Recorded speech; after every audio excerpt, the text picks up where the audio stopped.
All right. How exciting is this to be here talking to everyone about music, the metaphysics of music, Afrofuturism.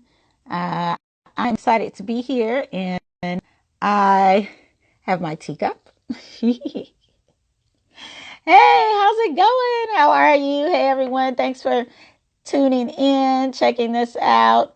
We are going to be talking about music, the metaphysics of music. We're going to look at how to have great healing vibrations with your music.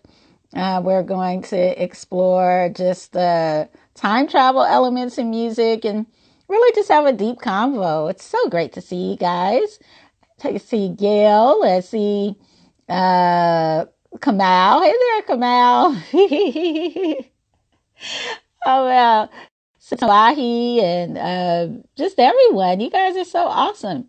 And today I'm going to be interviewing, maybe interview is not the best word. I'm actually going to be chatting with Shannon Harris. And DJ Shannon Harris is super awesome. He is a guy who did he was the DJ who did a lot of the sound healing work for the event I did with the planetarium.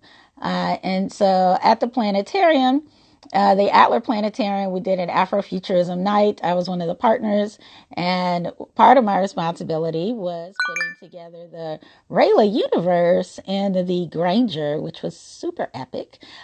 So we had this big dome with all of these futuristic images of Rayla. We created this world and we used music and the improv of dance to do so, and really did, I would say, a call and response program where we had people in the audience dancing with us. I was dancing, and others like Kahari B and Leon Q were dancing and playing music. So it was really super. I'm glad that you guys are here today because we're going to look at just really have a deep conversation about music. I mean, I don't know about you all, but I have found that listening to music during this period has just been so deeply meaningful. I would describe myself as a music person. How many of you would say you're a music person? I mean, I'd certainly think of myself as a person who, music has just been a part of my life since I was a kid. Music is It's been a part of my dancing life, as an adult. Music is just always playing. I grew up here in Chicago listening to soul, uh, Stevie Wonder, Marvin Gaye, Diana Ross, all of Motown. But then, there's also the house music scene. So I grew up in the house music scene. The house music scene was epic. And, whether it was, kind of the juke footwork house, or it was deep house. Hey, Ray Charnay, one of my favorite DJs. She was also with us at the Adler Planetarium. I just have to say that, growing up with music really transformed me. And even going to a place like Atlanta for school, you go there and, I was at Clark Atlanta, like mid to late 90s. And, the music was so regional then. So you had the Memphis sound, and you had, the sound in the ATL, of course, where it's Outcast, and yeah, LaFace Records was really big there. But then you also had go-go music coming from DC and people from Chicago with house music. And then you had the West Coast sound with Death Row Records, and you had the whole bad boy sound out of New York and others. And so just having that mishmash of sounds in college became something I got really, really used to. Yes, New Orleans bounce. Oh my gosh. Uh, I mean, being in Atlanta in the late 90s, moving into the 2000s, and just being exposed to so much music was super exciting. And I think this gave me appreciation for just how diverse music is, among Black Americans, but just how diverse music is just globally. And you see the diversity, but then you also see the relationship of sound. So I'm going to bring in Shannon Harris. around here. So Shannon's face should be popping up in a second, ideally. Hello there, Hey, how's Shannon. it going? Wow, Shannon, you you popped in with music. It was so epic. Oh, I really appreciated is it too that. loud? No, no, you're fine. That was really awesome. Okay. And I just want to say that I'm glad that you're here for this discussion, because we have some great people here who want to hear us talk a bit about music. Um, and what I would suggest with the music that you have is that we keep it down during the hmm conversation and then just bring it up, when we're at the end, just to make sure that they're able to hear us. Yeah, I just cleansing the room before I get started. That's what I do. So I'm gonna turn it down now. I was about to Oh. walk over. I was actually about to walk over and the camera popped up. That's when my face was like, oh, okay, we're on. So give me 1 second. Right, yeah, it happens fast. I know. I was just dancing to Celia Cruz, a 5 minute dance off before this started to get me hyped, listening to Bimba Colora. And yeah, I had to turn the Oh, music on thanks, before Enlight. I before I checked in. So thank you, Shannon. Thanks for being here. Uh, Thank you for having me. how's it going for you? Everything is going I awesome. was just Okay. Yeah, I was telling them how exciting the Atlas Planetarium event was with the music that you helped provide for the Rayla Universe experience that was a part of a night in the Afrofuture. hmm And just how great it was to have that combination of you playing music, you were playing a little bit of samba, some salsa, house, Afrobeat, and then in the mix of that, you had I felt like I was like queen of dance, helping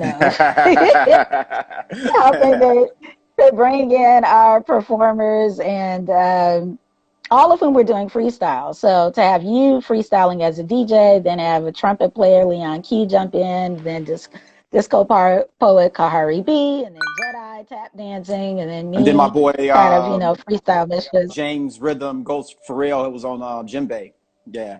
Yes, I mean that was just awesome, and this whole idea of using music and freestyle to create a utopia and a world and a space just seemed to be so exciting for everyone. And I think the thing that made it super special for me was that I just saw that as life. hmm Being able to access all these sounds and music, always creating a vibe that's wonderful and creates a utopia. So um, yeah, so I want to talk about good vibes in music. But before we do that, first, why don't you tell everyone a little bit about the work you do with audio pharmacology? Okay. And I want to thank everybody who joined, Ray Chardonnay, Enlight, and Sergio, Stacy G, and everyone. So, some of the things I do different things, but my latest, um, I guess, concoction of expression and science, mixing science with music, is called audio pharmacology.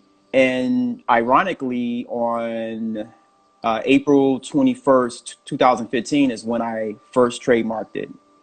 So I just renewed every 6 years, 5 to 6 years, you have to renew the trademark. So today I resubmitted that trademark. So I trademarked a process of, it's a modality and a system that intertwines sound in regards to pharmacology, so sound medicine. So it's a little bit different than when we talk about music therapy, and it's a little bit more intense than your regular sound therapy. So it's just not playing traditional singing bowls and things like that. I use different types of vibroacoustic tables. So just think of like I don't like using this example, but I was talking to my brother, and everyone would know what that is. So you know those old motels, not that you experienced it, but you probably seen it in the movie. So you know those old motels where you have those beds and you put the quarters in and they do the vibration or whatever like that. So a vibroacoustic table is similar to that, where I can shoot frequencies through people's bodies via a table. and I can choose different frequencies for the different organs in the body, the different DNA, cell, tissue, blood, pretty much anything that I'm generating with the frequency generators. And then I can also play music through your body and resonate your body as an instrument. So long story short, I've worked with scientists on the West Coast validating another, I guess I'd say a modality that I practice, which is Qigong. And I make theta wave music, delta wave music, and alpha wave music and things like that to entrain the brain while we're doing our Qigong practice. So what they did is test via this process using blood and microscope technology to see the effects of the blood when listening to the music and doing my version of Qigong. And they saw, astronomical results. And they also treated them with the vibroacoustic therapy experience, and they also saw huge changes in, spinal fluids, the white and red blood cells, and etc. So a lot of what I do is much more into physics and science with sound, and I'm also a DJ as well, and I include that into my sets. And other than that, I'll say I'll stop there. I create music and things and sell it and do all types of stuff. So, but yeah, I don't want to get too No, science. super. No, no. Well, going science is cool. So I want to talk about just the value of music, Mm. during these times, and how special music can be. And it was so interesting. So I was on Facebook and I was reaching out to people and just kind of asking them, what music keeps you in a high vibration? Who are artists that make you feel like you're having a utopian experience, that keep you refreshed, that keep you energized.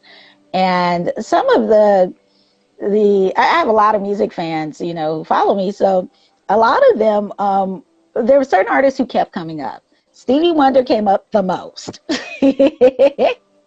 All of Stevie Wonder's music came up. There was Shaka Khan, Parliament Funkadelic came up a lot. Um, Alice Coltrane, John Coltrane. I mean, those are probably like the most common artists who kept coming up. So obviously, I had a lot of soul music and jazz lovers. Mm-hmm. And I'm just thinking about, the music of like Stevie Wonder in particular. One of the songs that people mentioned a lot, they talked about the, what is it, the album with Plants, Oh, the Secret Life of um, Plants. Secret Lights of Plants. Mm-hmm. That came up a lot. And then people mentioned his song, Jesus Children of America, Mm-hmm. which is a really pretty song. My personal favorite is As. I can listen to that probably 10,000 times in a row, and it feels new every time. And I'm just thinking about like Stevie Wonder as an artist, what is it about his music or some of the other artists who we just mentioned, including Santana, who also came up multiple times. Mm. What is it, in your opinion, about their music that just keeps people uplifted? Okay, so we can approach it from a music therapy approach, and also just a memorable experience, right? So when we're talking about time travel, and we can also include that other approach into that. So with all the artists you mentioned, during the time of the music, the context of the music had all the different layers that stimulate left and right brain functions, and the messages were of the time. So say for instance, Shaka Khan, a lot of people connect with her because the way she wrote her music, but it's the arrangement that enhances what was written. And then once you're listening to that, especially in like a pandemic, you're inside the house, right? It's not that the song is written for kind of a therapy, is written for an experience. So the lyrics alone, with good instrumentation and then certain chord progressions, causes this memorable experience inside the brain that enhances this. Oh, I remember like I love you, I live you, right? When I hear that, I remember, soon as I hear it, what happens? Soon as you hear as, is it just a blank concept in your mind or your thoughts, or do you actually experience some type of image? And with that image comes the emotions from that. So these songs actually Oh, enhance those visual and emotional parts of the brain. So when we talk about music in the brain, um, the let's see, the amygdala deals with the emotional reactions to music. So if there's a love song that comes on, that part of the brain is ignited. When you start to sing, there's another part of the brain that's ignited, and etc. Music is the only thing that exists, and you can look it up, that ignites every cortex and part of the brain at the same time. So, oh, that's so interesting. what I'm trying to say is, what we're actually experiencing is just not the vibrations of energy that's hitting our bodies. The experience is all happening inside of the mind via visual cortex. We're seeing things. We have motor skills that happens when we start dancing. That's another part of the brain. We have a memory cortex when we remember the lyrics of the song, and etc. Keeping time, right? Keeping it on beat, the rhythm part of it. That's another cortex, or part of the brain. So what actually is happening is everything is actually stopping, and your brain is processing it, and it's lighting up all of these things, and then you're having this reenacting of either it's a memory, an emotion, or some type of memory, emotion, or experience that happens. So how Stevie wrote his lyrics alone, he's just a fascinating writer. And then when you add the composition of music to that, which was layered and strategically kind of written in a storyboard as the song went along, especially as I have Hmm. I have two versions of as that every time I play, no one has heard of it. I have a gospel version, which is Oh, wow. actually, in my opinion, and everyone who hears it likes it better than the original as from Stevie. And then I have another. Is the gospel version that Stevie Wonder singing on that one or no? Mm-mm, No. no, Okay, somebody else is singing. yeah, Oh, it's a interesting. rare groove. Okay. It's tight. It has a choir. Hmm. So let's put a choir to me. Okay. So at the end, when a choir comes in, and I'm taking a music therapy course right now at Berkeley School of Music, and Hmm. there's things that happen inside of the body that they study when you're singing music in a choir with people, or circle singing, something Bobby McFerrin created. Uh, Imagine adding a choir to Stevie Wonder's song as a church choir to it. That energy you get from that, it just takes it to a whole nother level. And I also have a Oh, version, wow. yeah, I also have another version of Hmm. Stevie live at the Coliseum in Rome. So that never came out. Hmm. It's actually the engineer who recorded it, distributed only to a couple of people. And when I play that one actually sounds better too, because the drum breaks in there are sick. Because you know how live versions, when they stretch it out, the Hmm. drum versions are Right, sick. right. Yeah, he has like a rolls or something on there. It's like super, Hmm. super sick. It's intense. Um, but yeah.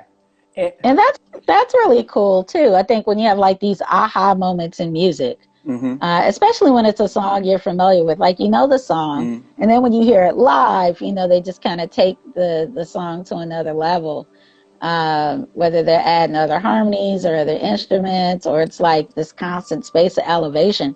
But I think that point you made about how the music is one of the only, I guess, I don't want to say one of the only art forms, but how music just stimulates all parts of the brain mm-hmm, is really fascinating. It shows that music can have a power on so many different levels, which I think is interesting because I was thinking about this whole idea of time travel with music, mm, right? And, there's the whole concept of hearing a song you're familiar with. So whenever I hear like this sort of juke footwork music, immediately, it feels like high school. Mm-hmm. It totally feels like high school. I still hear certain songs. I hear Little Lewis. It feels like, you're going back into a certain time. Mm. There's other artists I can hear. Whenever I hear like The Funky Worm by the Ohio Players, it just reminds me of like these barbecue parties or being too young to go anywhere and just hearing this music playing, right? Yeah. That's how a lot of soul music registers. But then there's other music I hear. Sometimes it's indigenous music, African indigenous music, native indigenous music. And there'll be arrangements, and I'll say, okay, I've never heard this song before. Mm-hmm. I've never heard these songs before, but it feels familiar, right? Mm-hmm. What's the familiarity coming from? I remember listening to the Gypsy Kings Mm-hmm. and feeling like this sense of familiarity, or a lot of timba music, a lot of Afro-Cuban music in particular, listening to that and, feeling like, man, I feel like I've heard these songs before. And, just based on kind of how I grew up, I wouldn't have necessarily heard some of this music. It's like, wow, I so connect with it, right? And it becomes this question of, well, are you remembering this from another time? Is it that the chord arrangements or the dynamic of percussion just really speaks to you, so it feels epic? Are you connecting to something ancestral? Or is it that this music is just really resonating and bringing up all kinds of stories and things that seem like memories that just might not be memories? Maybe it's just triggering visuals. Mm. But I just think that's an interesting idea when you think about music and how it can, of course, take you back to times, but then take you into other times. And then there's some music you can listen to that just completely elevates you, right? Mm-hmm. Listening to, I just think about house music and the experience of dancing to it, of course, Mm-hmm. where vibrationally, all of a sudden, you just feel like really elevated. And but I think you talking about how it stimulates so many parts of the brain is a good way to sort of contextualize it, and say, oh, okay, so this is just, it's really, really stimulating. Mm-hmm. But I do think there's something, something I did once. I'm a playlist person, so I'm always Mm-hmm. putting together Mm-hmm. playlists, right? And one time I just said, I'm going to take a bunch of songs that I kind of like, or I've always liked the instrumentation of it, or, the tech dynamic of it. And I said, let me, just kind of put these playlists together. And then when I go back and listen to these songs, they could be from, vastly different time periods, but I'll notice that they have the same sounds Mm-hmm. and some of the same chords. And I'm like, wait a second, are there like certain notes or certain arrangements that just really connect with me? Even if it's, they aren't like harmonies per se, but they're just different sounds, just different kind of tech sounds that are, you would say, are quote unquote noise, right? Mm-hmm. uh, that aren't official notes. And, I listen to those and I'm like, oh, wait a second. I'm attracted to some of the same sounds. Mm-hmm. And I'm wondering, I just wonder about, some of your thoughts about that. Like, do you think people have a certain harmony or a certain chord or certain sounds that just register with maybe their own body frequency? Hey, Veronica. Well, yes, and it's great that you actually brought up the notion of listening to certain types of music, like indigenous music that you never heard before, and resonating with it in a particular way. So when we talk about music, we have to look at it not as this entertainment aspect that we've been, practicing since this, westernization of the concept of music. Music was actually invented with a huge intention. It still is a science. In fact, if you were to break down what 5G, 4G, megahertz, hertz, and all these things, everything we have as far as technology advancements on the electromagnetic scale it has a frequency and sound to it. X-ray, gamma ray, light. So, but going back to what we were talking about, the reason why you're feeling some type of familiarity, for instance, if an Afro-Cuban song come on or a samba. I mean, you and I have that type of dialogue all the time. In fact, today I'm actually studying with an Afro-Latin percussionist as well. I was playing some of those rhythms and we were listening to the music and it touches me in a certain way. And I didn't grow up into that sound. But what happens is those rhythms that we're hearing today, even like, for instance, Louis Vega, in house music. A lot of the sounds he's using when it has a Latin sound is called rumba. Rumba, coming from Colombia, has a tradition that's coming from all the way from Africa, right? So this is a carrier of energy and arrangements that exist in our DNA. And in fact, the way the music is arranged ceremonially, it was arranged to affect them back then the same way we're starting to try to feel it now. So it's the arrangements of the rhythms, where the clave is laid, how the textures are placed, is even how the drums are placed. Which drums are on the left side, which drums on the right side. So you have the lighter drums, the quinto, the conga in the middle, and the tumba on the right. So there's this brain entrainment thing that's happening. And if you listen to old Afro-Cuban recordings, you can hear the drums are spaced like that. We move the recording more in far as panning in a studio to the center now, but our true recording is going to have it spaced out. So you're actually having brain entrainment that's happening. Now, getting to what you was talking about, I'm trying to speed through this science stuff. So, No, no. I mean, we can always talk about the rumba part. I mean, I love rumba and, learned it when I went to Havana and had opportunity to take dance classes there. And one of the things that was super cool to me about it was that, it was a spiritual dance that was hidden in a party music. And people were able to kind of practice openly at different points. And whenever you had those performances, they always opened up with the Orishas performing. And I thought that was really, really fascinating and exciting. But I think what was also really super cool about it was that I was looking at the movement itself, and it was kind of a contained movement. And I asked a professional dancer there about, how come the movement is so contained? It's not just, the spread out experience. And he was saying, because we're electrifying our chakra system. That's why we're doing this dance the way we do it. And I just thought that was really important. When we think about resilience and you think about, wow, there's an intentionality here.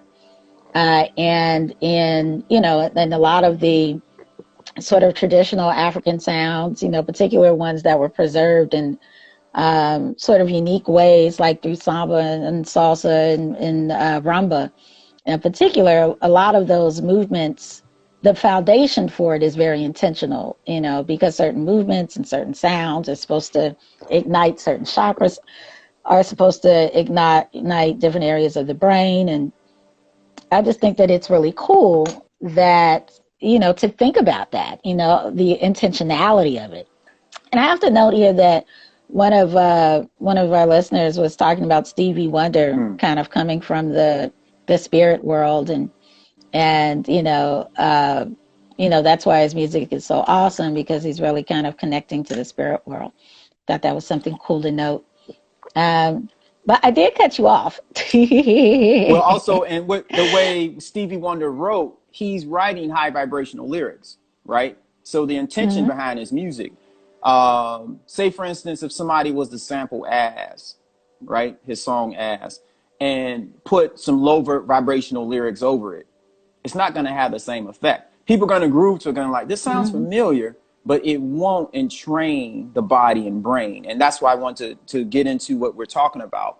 When I'm talking about all these things are happening at the brain at the same time, and music is the only thing that causes that, that is a huge, powerful entrainment practice that's happening.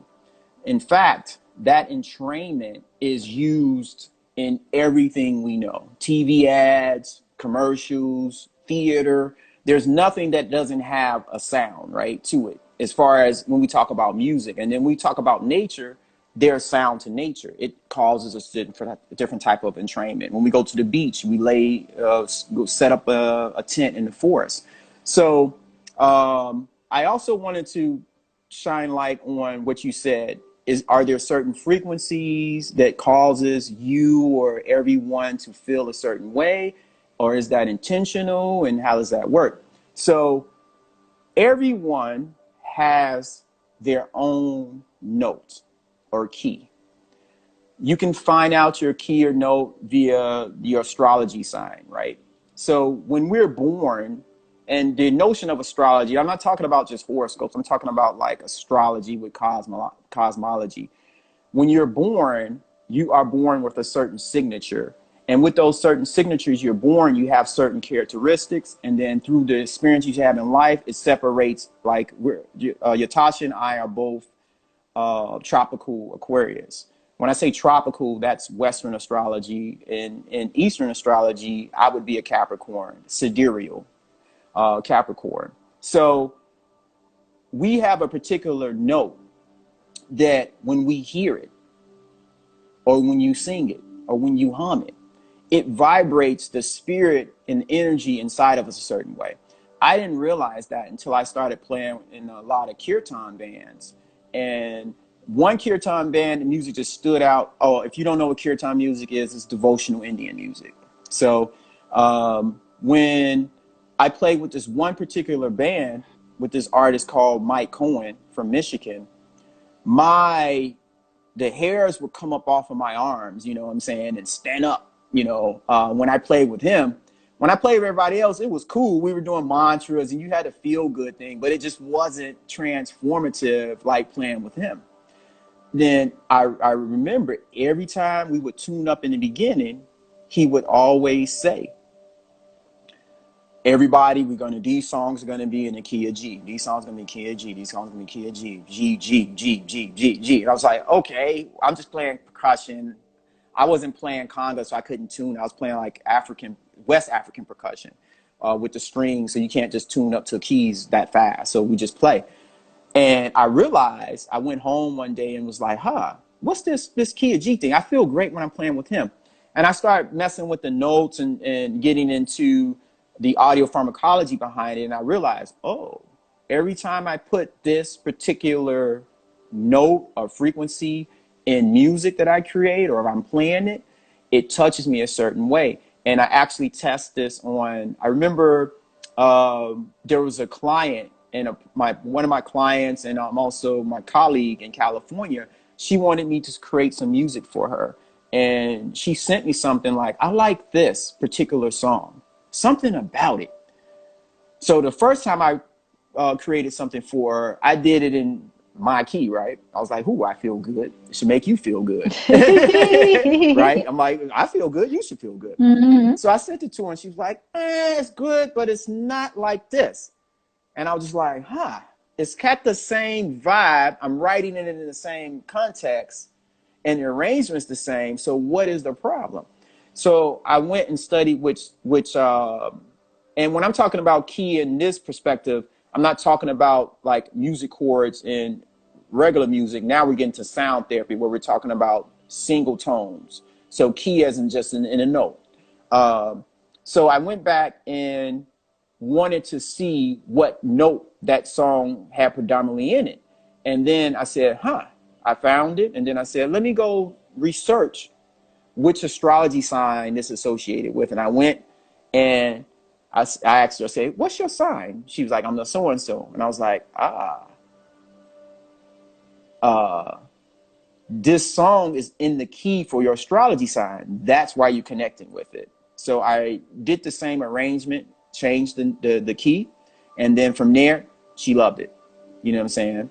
Oh, that's so fascinating. Yeah. And, I just saw that Steph here was saying, she was asking the same thing I was asking. How do you figure out what your key is? If your body is, if you find out your key through your astrological sign, but like if someone wanted to look up and try to figure out what their key is, what would they do? Just, I guess it's just a Google search, huh? Hey, Krista. Well, I have Thanks for a joining. lot of this stuff I have on my website on Instagram. So it's on IG. Oh, very cool. Just DM me. Mm-hmm. I'll go find it. I'll dig and find it. And also, I have a awesome video where I'm actually showing. I did this experiment. Now check this out. This is a really cool experiment. Mm-hmm. So I was making like strangers, like meeting strangers on Instagram, right? And Mm-hmm. we all just really connected. And I'm always doing that on Instagram. So I was doing a whole thing about this astrology key thing, right? So I said, everybody post up your astrology sign. People start posting up their astrology signs. So I took all those astrology signs, I went in the studio and I said, let me map this out. What does this look like? And I guess what I want to say magically, because everything happens for a reason. So out of nowhere, everyone was, for those who don't understand, like what fifths, fourths, and music are. So if you have a piano, so for instance, I'm just going to do 5 here, right? So in the piano, you have, or music, you have a key of A, B, C, D, E. It's after the alphabet, right? These are 5 spaces apart. So when you hear about a fifth in that perspective, it's 5. You count from this key, you go to the next key, you go to the next key, you go to the next key, you go to the next key, right? So A, B, C, D, E, right? So strangely, everybody who I was connecting with, we were all fifths apart. I don't know if you think that's random, but that's impossible to happen. To have like you connecting with people and everybody's like, if I go do do do do boom, the next person boom boom boom boom, and then the next person boom boom boom boom boom boom boom boom boom boom. So what's that's No, telling that's me? interesting. What's that's telling me is the harm, and that's in harmony, right? To create harmonies, that's a fifth. Mm-hmm. So what's that's telling me is how we even connect with people is through this energy that has Oh, a through their own vibration. notes. Right. We're all Oh, that's harmonizing. interesting. Right. So we're all having this That's harmony. really fascinating. So, That makes a lot of sense. mhm. You know what's kind of interesting? I think about there was this celebration once for Sun Ra, and it was in Washington Park, and everyone was given a kind of like a toy flute, right? Mm, Or a recorder. mhm. And you had actual professional musicians there. And everyone's just sort of playing their own notes. And at first, it sounds like it's all this noise. And then eventually, these harmonies are created where you can hear a sound and a harmony that's morphing from the fact that you have over 100 people playing whatever they want to play on their recorders and saxophones and trumpets. And it was fascinating to see the fact that a harmony was found. And I know that the point that you were making was that just when you look at our groupings as individuals, we all have our own note. We're all in some key of life, so to speak, to quote Stevie Wonder, right? Yes. And you get all those keys together and we're playing, it's our own little dance of music, which could explain why you connect with some people and not others, or while something can seem off, it's off musically, or it's off Harmonically. rhythmically, or the key is off. Yes. It's Harmonically, it's off. off. Yeah. Right. And I think that's fascinating. I also think it's interesting to think of a group of people then finding a harmony, right? So you have all these divergent sounds, like in this, celebration of Sun Ra, and then all of a sudden those harmonies sort of come together. And I think that's really kind of fascinating too. Mm-hmm. But it does say something, I think, about why we connect so deeply to music. And part of that is because we're all on our own frequency. We each have our own key. And I wanted to I guess turn the corner just a tad and think about this whole idea of us being trained to hear certain sounds too, right?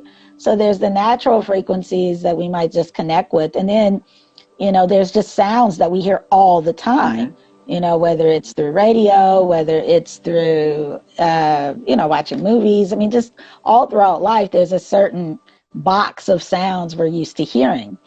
And there are a lot of artists, I'm thinking about some of our creative musicians who like playing beyond that scale. And so much of what we call Afrofuturism is about, hey, look, you're put in a box listening to these same sounds. Let's hear some other combinations of sounds and see where that takes you. And I think that that's really kind of a fascinating experience. Yeah, and I was explaining to a friend that was over here in my studio about when the invention of the synthesizer came out, right? And Mm-hmm. let's all think about a keyboard and a synthesizer. So prior to that, all the instruments were like pianos. I'm talking about Western instruments, right? Pianos, Rhodes, guitar, bass, upright bass. Then electronic bass came out, right? You had drums, trap drums, or European trap drums, and things like that. So when a synthesizer came out, most of the sounds that people are even bridging the gap between synthesized music and real original instruments, organic instruments, people just went and said, okay, bring the piano. I'm going to play the piano on this keyboard. I'm just going to play the rolls on this keyboard. I'm going to play some pads, some like chord sounds. Outside of that, why Sun Ra stood out is because when he played the sounds on the keyboard, it wasn't that he had special sounds. It was there's thousands of sounds on almost practically every synthesizer. The general population or the producers that use the synthesizer are only using things that kind of date back to pre-synthesizer. So when Sun Ra Mm. was playing these sounds that was like in another sound bank that had a weird thing that you never would hear before, then people were like, whoa, what is this? Or sometimes you hear these type of there's tons of music that have like a spooky sound to it.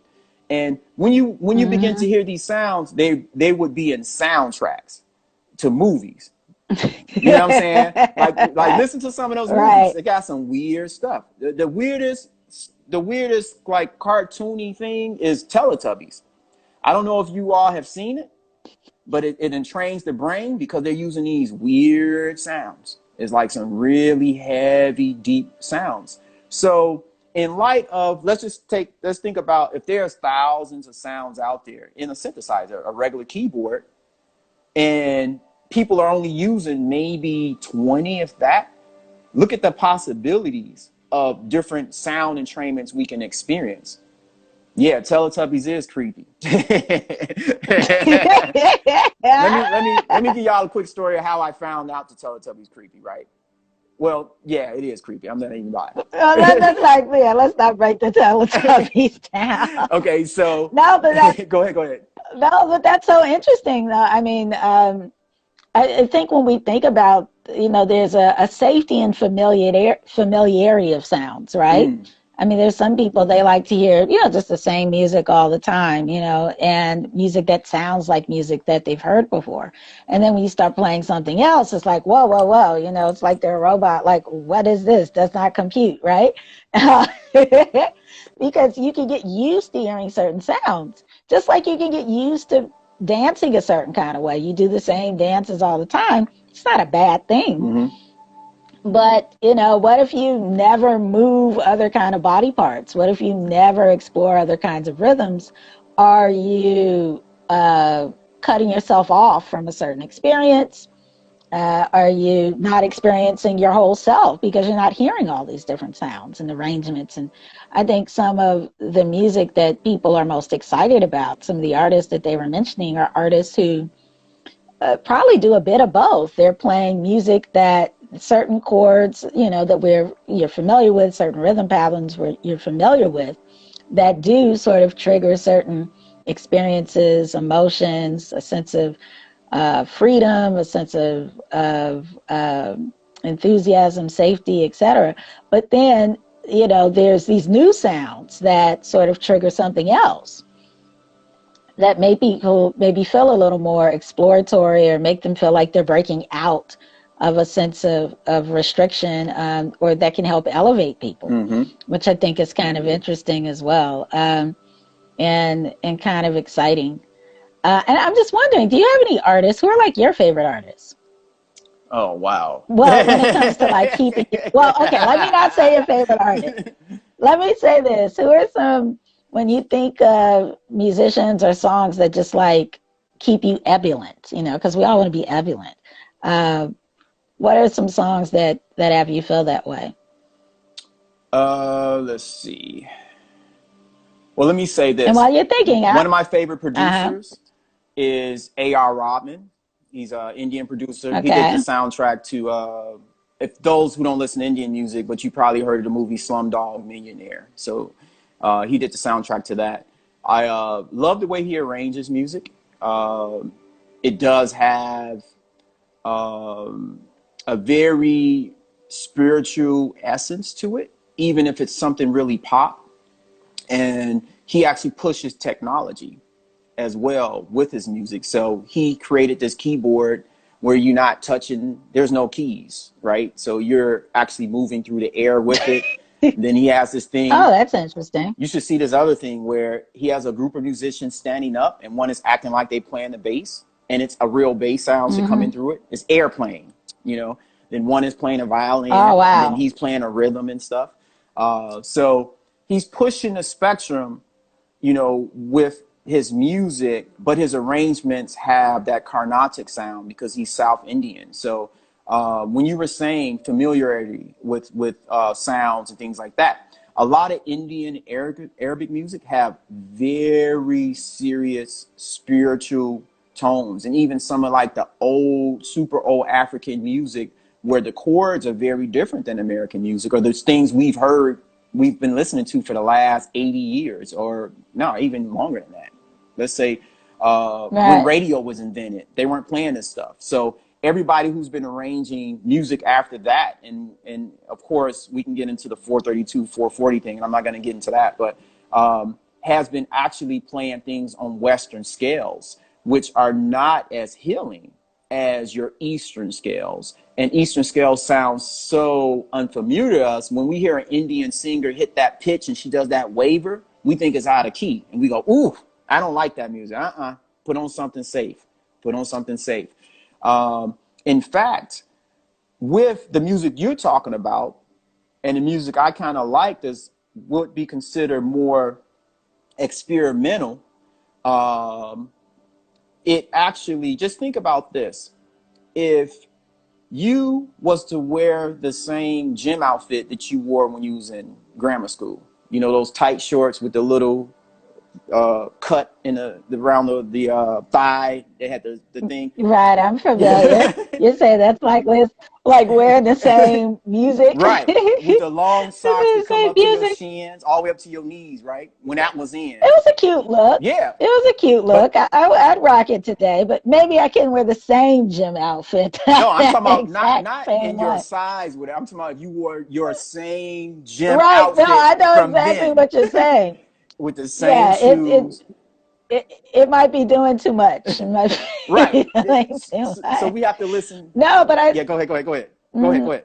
No, I mean, I totally see what you're saying. You know, you have to step out of kind of your safety zone of music and listen to, you know, other kinds of sounds. And I just think that's super important. You know, I see someone here talking about it's time to Williams is time another travel and one of my soul favorites. travel. Okay, oh, the trip to Earth. Yeah, I mean, I just have, you know, a group I like a lot, Irakira. Chucho Valdez was a part of it, and they were a a jazz group out of Cuba Mm-hmm. that was really kind of doing a bit of experimentation Mm-hmm. with Mm-hmm. jazz, um, but then also kind of, you know, foundationally building around a lot of Afro-Cuban jazz as well. And it's just sort of fascinating. You know, the 70s is an interesting time for music because you had all of these sort of mainstream artists who would also have like these experimental albums, right? It just seemed like, you know, there's more room for experimentation with certain kinds of artists where they didn't have to manufacture the same sounds, or at least they could push to do more. And I think that's really fascinating.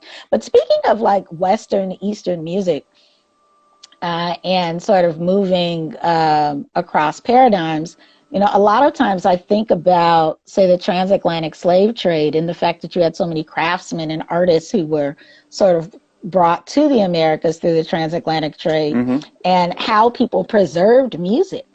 And one thing I think is interesting is, and I got this from Sean Wallace. Sean Wallace is a composer here in Chicago and does a lot in the theater world.